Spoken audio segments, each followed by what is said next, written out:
Well, that's it for me. I'll see you guys with, like, whatever I do with the best games of the year. Or, like, my most anticipated games, whichever I make first. Whoops. Yeah, I know. I'm extremely late to the party in this one. Like, over a year late. But you know what? I don't care. In my eyes, the games of 2023 are so good that they deserve to be celebrated all this time later. 2023 was one of those magical years to gaming where it seemed like we were getting a new Game of the Year contender every other week, where highly anticipated games came out and actually met expectations. Well, for the most part. Really, I could have made this a top 20 and still have had to leave things out. That's how good this year was. I didn't play every awesome game from 2023, but I sure tried my hardest, and while it was kind of exhausting, I did have a lot of fun. We've got quite the selection of games to talk about, so let's get to it. These are the top 10 best games of 2023.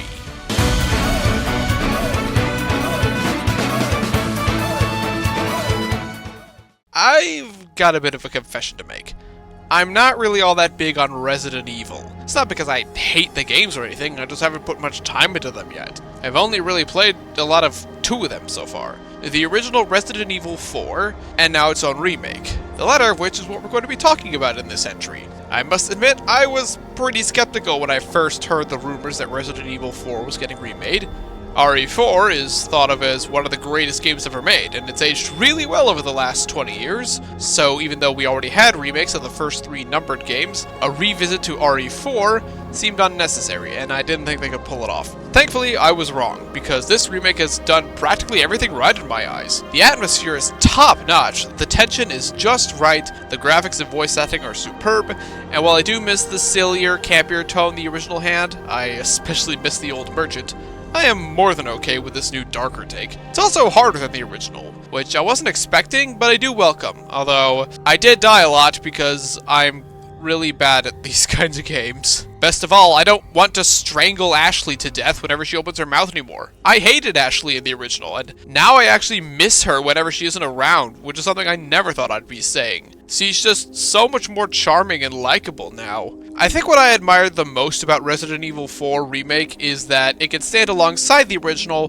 while not attempting to replace it. You can still easily play both and love both, and not many remakes accomplish that. It's only number 10 because the kind of game Resident Evil is still isn't really my cup of tea, but I can absolutely see this game being a lot higher up for others, and it absolutely deserves it. Now, if only Sadler's right arm actually came off.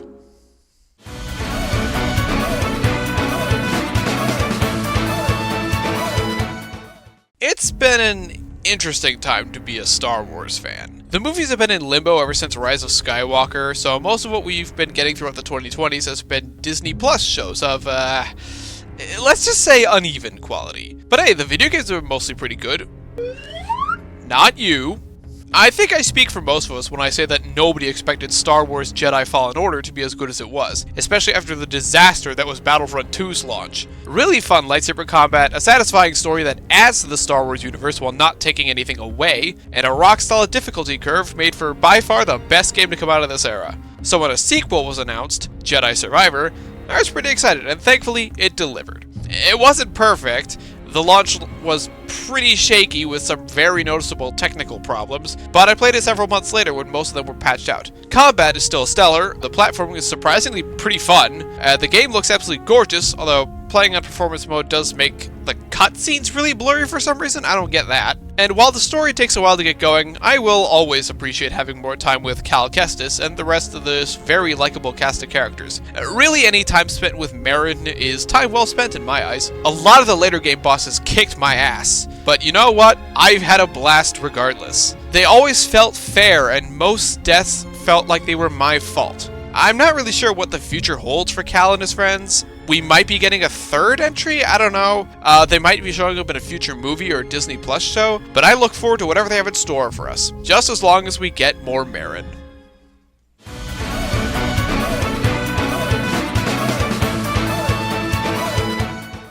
It sucks whenever a series you like dies. Whether it's due to poor sales or reception, or maybe the creator decides they just want to do something else, it's always sad to see a series fall off the face of the earth, often to never see the light of day again. For For the longest time, F-Zero was the poster child of dead video game franchises. And partly because F-Zero is awesome and more people should try it out. F-Zero GX is better than Mario Kart Double Dash, by the way. And partly because Captain Falcon keeps showing up in Smash games and stealing the show. I wouldn't be surprised if half the people who play Captain Falcon in Smash have no idea what F-Zero is. But then, in 2023 September Nintendo Direct, Nintendo announced that F-Zero is finally coming back as a Battle Royale based on the Super Nintendo game. People were confused, to put it one way, but then people tried it out, and surprise, surprise, it's actually really great. I'll be honest, I don't really like the original F-Zero that much, but giving it the 99 treatment just gave it that spark it needed to really grab me. It's chaotic, absolutely, but I think this is the kind of chaos that is perfect for the high-speed antics of F-Zero. If this were Mario Kart, I don't think it would work nearly as well because of all the items that would be flying around, but since it's F-Zero, where all you need is your own driving skill and knowledge of when to use your boost power, it all comes together beautifully. Heck, F-Zero's tradition of having your car blow up once your power runs out and you hit something adds the perfect amount of tension so you don't just ram into other cars all willy-nilly. Now, I can imagine people getting frustrated with this one, what with how you can get bounced around like a pinball, but to me, the complete mayhem that occurs on a typical race just adds to the fun. I played this game every single day for well over a month, and though I don't play it nearly as much as I used to, I still go back to it every now and then. They even added the tracks on this Teleview game from a few months ago, which is really sweet. I hope this renewed interest will lead to F-Zero making a more traditional F-Zero game in the style of X and GX, but what we have now is way better than I thought it would be. The world could use more Captain Falcon.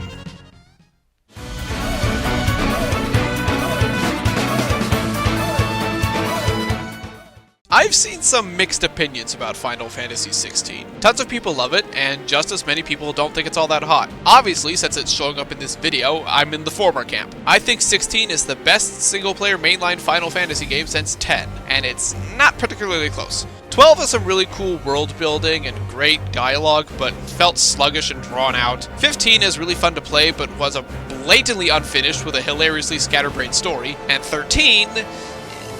at least it looks really pretty. 16 not only felt fully complete at launch, wow, what a concept, but it felt like Square actually went all out in making this game awesome and not trying to make a universe around it like they did with 13 and 15. It's pretty linear, but there's still towns to visit and people to talk to. Not to mention there's a jump button. It's not all that useful, but hey, it gives my right thumb something to do when exploring. Combat is undoubtedly the focus of the game, and while some longtime fans may be turned off with the switch to full-on action, I personally think it's a blast. It definitely reeks of Devil May Cry 5, same combat director and everything, but while this game's action isn't quite as intricate as DMC5's or even Final Fantasy VII remakes, it's still very exhilarating, especially when we get to the icon battles. Seriously, these kick the crap out of Sonic Frontiers' Titan fights if you ask me, especially the battle with, well, Titan. Clive might just be my new favorite Final Fantasy protagonist. His character journey combined with Ben Starr's terrific voice acting makes him a joy to watch and listen to whenever he's on screen. The rest of the characters pull their weight pretty well too, especially Sid and Dion. I know some people were really turned off by how bleak the setting is, and yeah, this game gets really dark sometimes, but I think it's fine. I definitely don't want the rest of the series to go this dark, but for just one game, I think it works really well. This game also has 2 DLC campaigns, but I haven't played them yet, so maybe if I did, this game would be even higher on the list. Oh well, Final Fantasy XVI is still fantastic. It's on PC now, and I really recommend you play it if you haven't already. All we need is for Clive to show up in Kingdom Hearts 4 and teach Sora how to swear. I'm sure that'll go well.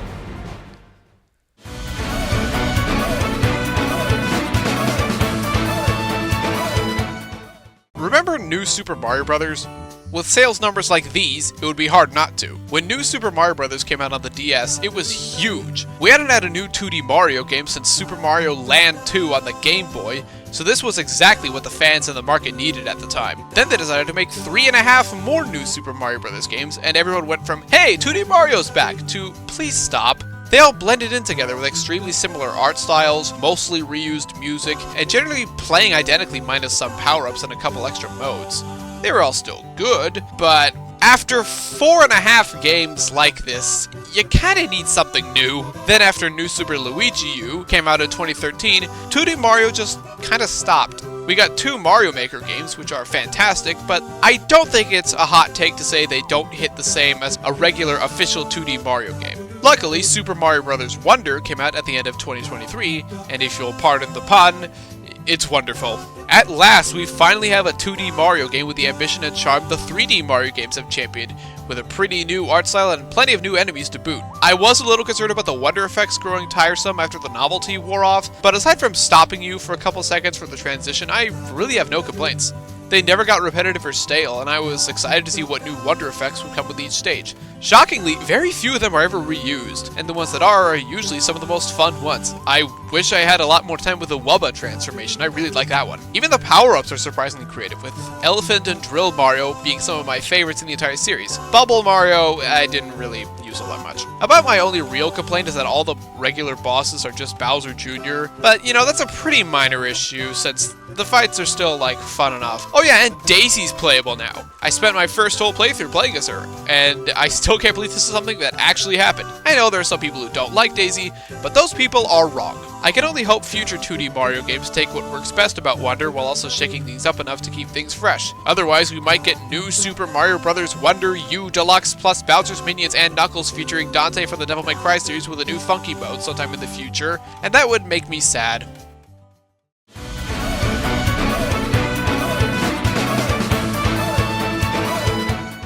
Fighting games have been making a pretty big comeback as of late. We've gone from a slump in the 2010s with divisive games like Street Fighter V, Tekken 7, Marvel vs. Capcom Infinite, and others, to quite possibly the best position the genre has been in since its heyday in the 90s. Games like Guilty Gear Strive, Dragon Ball FighterZ, and Killer Instinct have been rocking people's socks off. SNK has been taking full advantage of its revival with King of Fighters 15 and the upcoming Fatal Fury City of the Wolves, and even the classic Marvel vs. Capcom games have been brought back from legal limbo.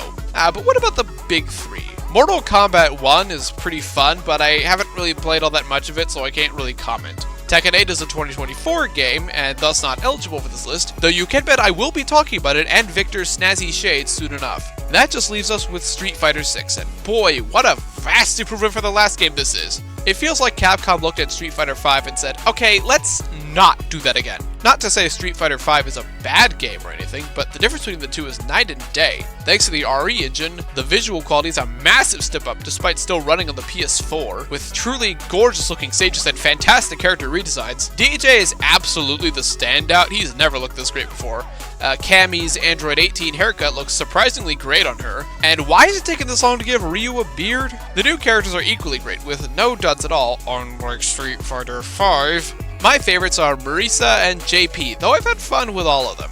Except Jamie, I just can never do anything with him. The gameplay feels so much more solid and precise than before, with hits really feeling like they have a lot of weight to them. The drive gauge is a much more interesting mechanic than V-triggers ever were. There's an actual story mode that's actually quite good and isn't the literal worst thing ever. Okay, I'll stop crapping on Street Fighter V now. And most importantly to very casual players like myself, an optional simplified control scheme for people who can't do all the special moves. Yeah, I know what you're about to type in the comments, but I don't care. This one change alone has brought in so many new people who wouldn't be interested otherwise, and you can still use the traditional control scheme if you want. Oh yeah, and goddamn Terry Bogard is in this game, with Mai coming up in about a week as of me recording this. About the only thing I don't like as much is the music, though topping Street Fighter V's fantastic soundtrack would be incredibly tough, though I still like most of the tracks, with my favorite being probably Terry's theme actually. Well, that and some of the prices for these alternate costumes are a bit much, to put it one way. But you know what? That doesn't matter to me. Street Fighter 6 has finally gotten me into the traditional fighting games that aren't Smash, so now I'm actually interested in the rest of the genre. Just don't make me play the movie game. Even I have my limits.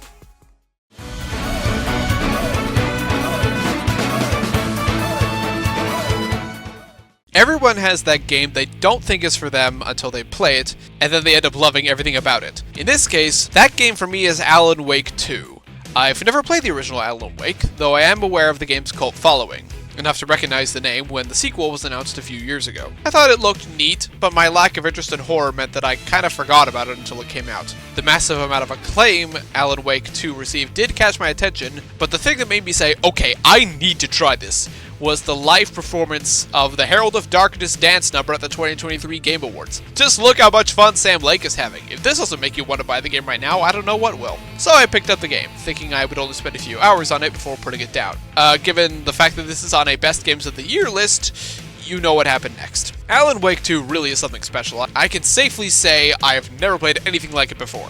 I was surprised by how much I really liked the Mind Palace and sorting out the clues to advance the plot. It felt like I was an actual detective solving a mystery, and boy, what a mystery this is. I went into the game completely blind, so I was getting surprised at almost every turn. Because the story is so screwy and insane, I don't want to spoil any part of it outside of the gameplay you're watching, but I can assure you, you're going to be intrigued the entire time. The atmosphere is even better than Resident Evil 4 Remix, and for a game this visually dark, the color palette is absolutely stunning to look at. Also, this is a small thing, but I never get tired of watching Alan type away on his typewriter to change the scenery. Seriously, the presentation is out of this world. From a creative standpoint, Alan Wake 2 is probably my favorite game of the year, but it's not in the top 3 because the actual combat, when you do get into it, isn't all that great. It's fine, it works, but it feels kind of wonky, and I kind of just want to avoid enemies most of the time instead of confronting them. But that's still a pretty minor issue, and compared to everything else, Alan Wake 2 does spectacularly well. If you have any interest in this game, you need to check it out. I promise you, it will be worth it. Especially if you like spontaneous musical numbers.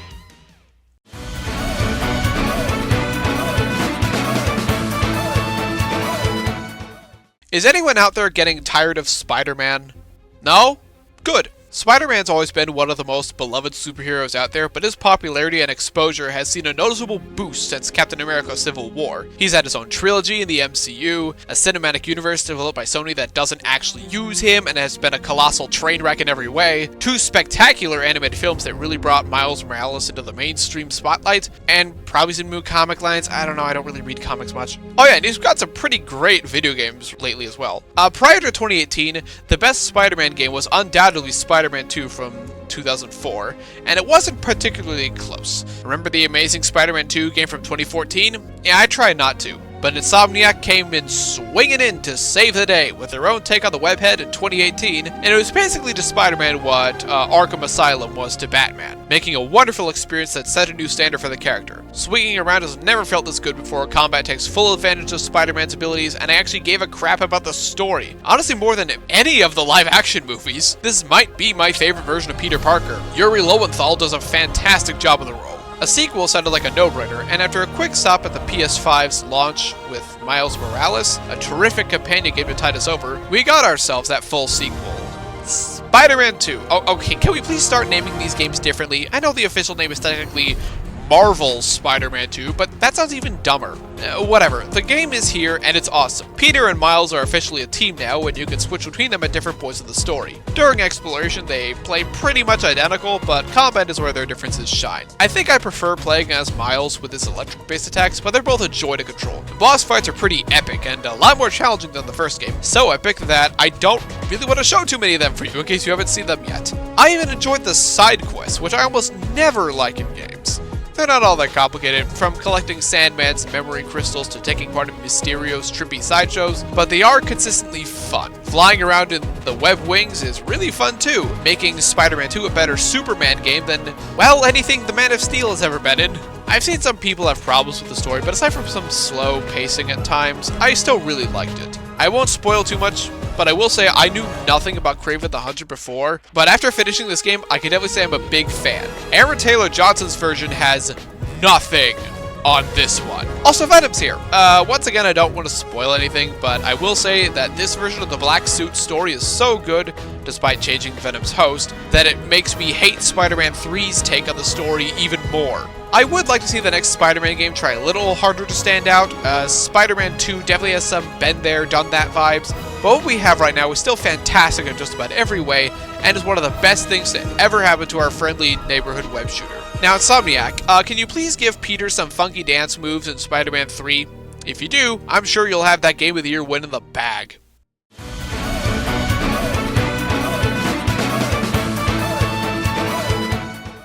Now, before we get to the top 2, I do want to go over some honorable mentions, because 2023's lineup was so awesome that there are tons of games I still want to shout out for being just so great. Just not quite enough to get in the top 10. Pikmin 4. I played the first 3 Pikmin games and thought they were fine, but I didn't really get into them. Pikmin 4 is a different story. The way the gameplay flows just makes a whole lot more sense to me, and I really enjoyed it. Maybe it's OG. I don't know. Fire Emblem Engage. Absolutely killer gameplay with some of the best map design and difficulty balancing out of all the Fire Emblem games I've played. Unfortunately, the story just kind of went one ear and out the other. It didn't piss me off like Fate's story did, but it is why Engage couldn't make the top 10. Lies of P. I only played this one for about 5 minutes, but I did enjoy what I played, and it's such a cool and creative premise that I still wanted to give it a mention. Theatrhythm Final Bar Line. It's a rhythm game with Final Fantasy music, what's not to love? There's hundreds of songs here, it'll keep you busy for quite a while, though some of the status effects can get annoying and I don't know why they're here at all.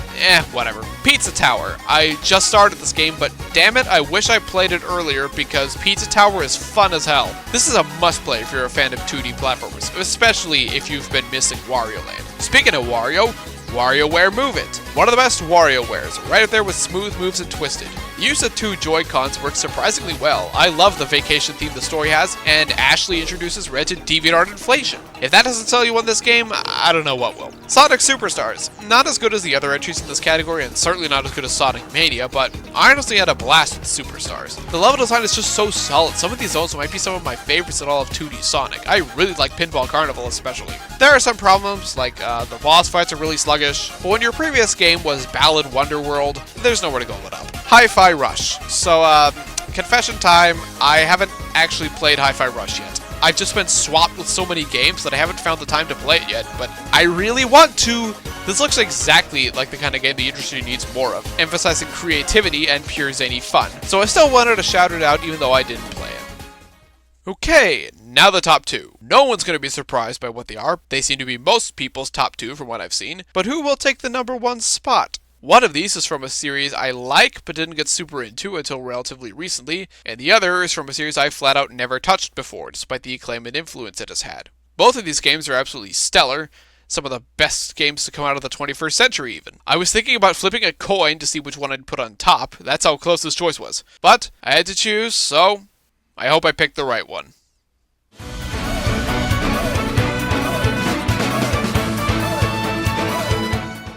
Quick question. How do delays affect your expectations for a game? Do they lower given knowledge of troubled development of previously heavy delayed games like Duke Nukem Forever and Mighty No. 9? Or do they get higher since the developers could have more time to make the game even better, like Persona 5 or Team Fortress 2? This question was on my mind a lot during the lead up to the release of The Legend of Zelda Tears of the Kingdom. I suppose the wait between the game's announcement in June 2019 and the release in May 2023 isn't that long in the grand scheme of things. Metroid Prime 4 has taken nearly twice as long to develop and still isn't out yet, but when it's your most anticipated game by far, it can feel like an eternity. Thankfully, when the game did finally come out, it absolutely delivered. While Tears of the Kingdom wasn't quite the massive shakeup on the Zelda formula the way Breath of the Wild was, it takes what its predecessor did and expands on basically everything. Like seriously, I loved Breath of the Wild, but it feels like a tech demo next to Tears of the Kingdom, which is basically exactly what I wanted from a direct sequel. The regular overworld is the same as before, which could be seen as disappointing, except they basically tripled the size of the game with the Sky Islands and the Underground. They definitely aren't as fleshed out as the overworld, but they make for a nice change of pace, especially with how challenging the Underground can be. Dungeons and bosses are a significant improvement, as while the dungeons still aren't up to the standards of something like Ocarina of Time or Twilight Princess, they're still a lot more fun to traverse and figure out than the Divine Beasts were, and the bosses are all unique and really fun to fight, especially Colgera and the Wind Temple. This may sound a little silly, but one of my favorite things to do is head over to one of the Skyview towers, blast out of them, and see how far I can travel with my paraglider, Tulin's wind-blowing ability, and a full stamina gauge. I'm not even trying to go to anywhere important, I just like doing it just for fun. The story is also an improvement in that it's actually a story now, and I actually care about the second generation champions a lot more than I used to. It feels nice to have apparitions of them by my side, even if it's way too easy to activate their abilities when I don't want to. Without spoiling much, the way Zelda was worked into the narrative wasn't what I expected, but it made me appreciate this incarnation of her a whole lot more, while also making Ganondorf probably the coolest and most threatening he's ever been. Seriously, we need this version of Ganondorf in Smash ASAP. I haven't even talked about the Zonai abilities yet, easily what truly gives this game its identity. I didn't find much use for auto build, but Recall and Ascend are super useful abilities that have a lot of creative uses, while Fuse works to mend the breaking weapons mechanic in a unique way instead of just removing it like a lot of people wanted. And Ultra Hand, while a little clunky, made creating things like vehicles way more fun and interesting than I thought possible. I'm not terribly creative with building stuff, but some of the stuff I've seen other players make blows my mind. Tears of the Kingdom is my new favorite Zelda game, and it's not particularly close. I know some people are disappointed this isn't more different from its predecessor, like how Majora's Mask was a complete departure from Ocarina of Time, but the sheer amount of fun and joy I had rediscovering Hyrule all over again in a brand new way completely cancels out any feelings of repetition I might have had, which is especially impressive since I actually replayed Breath of the Wild just before starting Tears of the Kingdom. Much like Spider-Man 2, I do want to see the next Zelda game change things up a bit while fleshing out this new formula even further. This was amazing, but I'm kind of done with Hyrule for now. Maybe have Link explore the ocean next time. It feels kind of weird we can explore the land, sky, and underground, but not the water. Or send him to space. That could work too.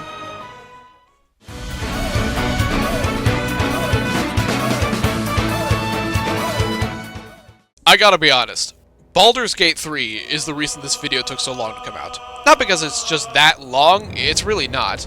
But because I bought it back in January 2024, and for whatever reason didn't get around to playing it for several months. Part of it was just that there were other games come out that I wanted to play, like Tekken 8 and Final Fantasy VII Rebirth and Astro Bot, but mostly it was just procrastination. I didn't want to make this video without playing it though, since it got so many accolades and won Game of the Year from so many outlets, but I just couldn't bring myself to start it up for like no real reason. And now that I have played it, god damn it, I really wish I played this back in last January. I wasn't expecting to be saying this at the start of the year, but Baldur's Gate 3 is another one of those games that I thought wasn't going to be for me, but absolutely is. I know nothing about the previous Baldur's Gate games, or Dungeons & Dragons in general, but I was sucked in from minute one. The combat was a bit confusing to me at first, with the limited movement being particularly strange, as someone used to other RPGs, but I quickly got used to it upon thinking of it more like a freeform Fire Emblem map. I was surprised to find out that Baldur's Gate 3 plays nothing like the previous games, since this game is turn-based, while the last two were action RPGs that played more like Dragon Age. Those games were made by BioWare back when people actually liked them, while 3 was developed by Larian Studios, developer of the Divinity series, which I have never played. And for their first take on Baldur's Gate, they knocked it out of the park. It feels expansive, but it doesn't feel super overwhelming, like a lot of games with a zillion things to do often feel like. It is like packed with stuff to do, but it never feels bloated like your typical Ubisoft open world game does. Much like Tears of the Kingdom, there is so much you can do that most other games just wouldn't let you do. It's honestly mind-boggling, and your choices actually matter. Like, there are so many games out there that give you the illusion of choice, but this game actually changes things up meaningfully based on the decisions you make. The cast of characters is really engaging as well, with one of my new favorite parties in any RPG I've played, right up there with Final Fantasy X and Fire Emblem Three Houses. Astarion, Shadowheart, Gale, Karlach, they're all so fun, compelling, and likable, especially Astarion. Neil Newbon deserves every accolade he got for performing this character and then some. I mean, the voice acting in general has been pretty terrific, but him especially. I could listen to him say anything and be entertained. Also, a relatively minor point, but can we talk about the facial animations? Baldur's Gate 3's facial animations are some of the best I've ever seen. Just look at some of the micro movements of these faces when they emote. This not only beats the hell out of crap like Starfield and Mass Effect Andromeda, but also makes much better looking games like Final Fantasy XVI and Spider-Man 2 look stiff by comparison. Also, I love it when games put in the effort to have unique voice acting for as much of the game as possible, and considering all the choices you can make in Baldur's Gate 3 combined with the number of playable characters one needs dialogue for, the fact that so much of this game is fully voiced is one of those things that cemented how excellent it really is. That's what really puts Baldur's Gate 3 above the rest. Even though I do think Tears of the Kingdom is more fun to play, the sheer amount of effort put into every facet of this game was what really cemented as the best game of 2023 for me. I haven't even mentioned the insane character customization, all the accessibility options to make it comfortable for any kind of player, the fact that you could talk to basically any animal that you encounter. Like, if I have any complaints, I'd say I'm still not really a big fan of using dice rolls to determine things. It's not really that big of a deal, and I'm sure this is something fans of the series would rather keep in the game than not, but it was kind of annoying to me whenever it did show up. Like, why would I have a dice roll determine if I could pull someone out of the ground or not? Oh, and also the interface can be a bit cumbersome to navigate sometimes, especially when managing equipment. Though, I was playing this on PS5 with a controller. I'm sure if I played it on PC with a mouse, it would be more comfortable, but I don't have one. But hey, if those are the only nitpicks I can think of, with the rest of the game being as stellar as it is, so great that other developers have come out and said, yeah, we can't make games like this. That's how you know you created a damn awesome video game. Oh yeah, and there's multiplayer. which I sadly can't do because I'm the only person I know who owns this game, and I don't feel like playing with randos online. If Baldur's Gate 3 comes to Switch 2, you can bet I'm going to be putting way more time to it than ever since I'd be able to take it on the go, instead of having to sit in front of the TV with the PS5 controller's crappy battery life. Hats off to you, Larian, you did a fantastic job here. And there you have it, the best games of 2023. Even counting the honorable mentions, there are still so many games I missed out on, like the Dead Space remake, or Dredge, or Sea of Stars, or Octopath Traveler 2, or Dave the Diver, and I'm sure I'm still forgetting stuff. But once again, I'm very sorry this took over a full year to come out. I have no excuses for that, I was just being lazy. The best games of 2024 video won't take nearly as long to come out, I can promise you that. I've actually already finished writing the script for that video, it should be out within a week, but knowing my track record, I wouldn't know my breath. Take care, everybody.